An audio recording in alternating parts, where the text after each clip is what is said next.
who says what is the ruling on someone who have sexual relations with his wife during the night, and since the weather was cold, then he performed tayammum instead of doing ghusl in order to offer the Fajr prayer.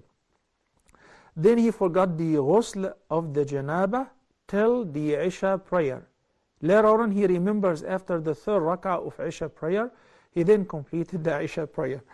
The ruling is, you really messed up, but inshallah I'll tell you how to make it up. First of all, the ayah of Surah An-Nisa, it is 40 something, maybe 47 or 40, it's around 47, which says فَلَمْ تَجِدُوا مَاءً فَتَيَمَّمُوا صَعِيدًا طَيِّبًا.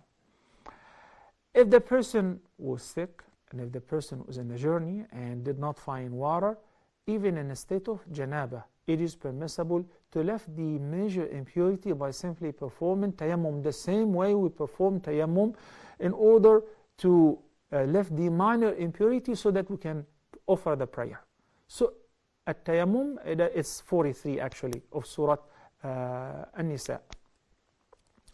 So Allah the Almighty says that if you did not find water, you can rather perform tayammum. فَتَيَمَّمُوا صَعِيدًا طَيِّبًا.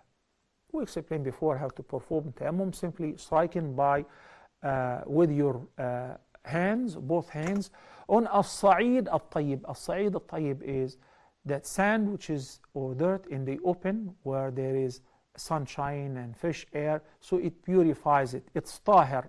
One strike, then you clean up your hands and you rub over your face with it and your hands. That's tayammum. That is sufficient and it enables you to perform salah. But as long as فَلَمْ تَجِدُوا مَاءً, if there is no water, in the case of sickness, even if there is water, you can still perform tayammum because you're not able to use the water because of the sickness. Maybe some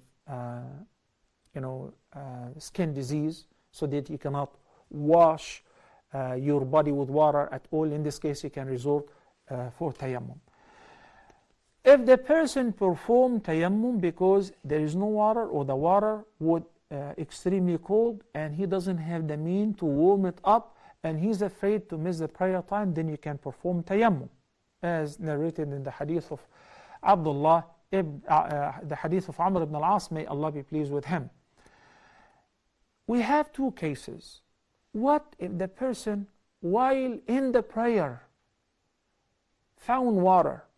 He did not find water before, that's why he resorted to tayammum. While in the middle of the prayer, he left the water tap on and he heard the water coming back. Or he was told that the heater is on and now he can use the hot water. He can warm up the water. The scholars have different opinions whether he may resume the prayer. He may resume the prayer with the tayammum, or it's better to interrupt his prayer and perform wudu if it is a minor impurity, or perform ghusl to wash the entire body if it is a major impurity that he needs to lift, such as sexual relations, sexual discharge, and so on. And the more right view that the person should interrupt his prayer, perform wudu or ghusl, whatever he is in need for, because of the ayah 43, فَلَمْ تَجِدُوا مَاءً, but now, and he cannot find water, but now the water is there. So interrupt what is based on tayammum and perform wudu or ghusl and offer the prayer. Now, the brother said that he prayed Fajr and he did not find any hot water, so the prayer is valid. But now at Dhuhr, it's already sunshine and the water is kind of warm. So you must perform ghusl. All the prayers that you have prayed until Isha, you have to redo it because it was done with tayammum and the water is available and it's usable. You could have used it.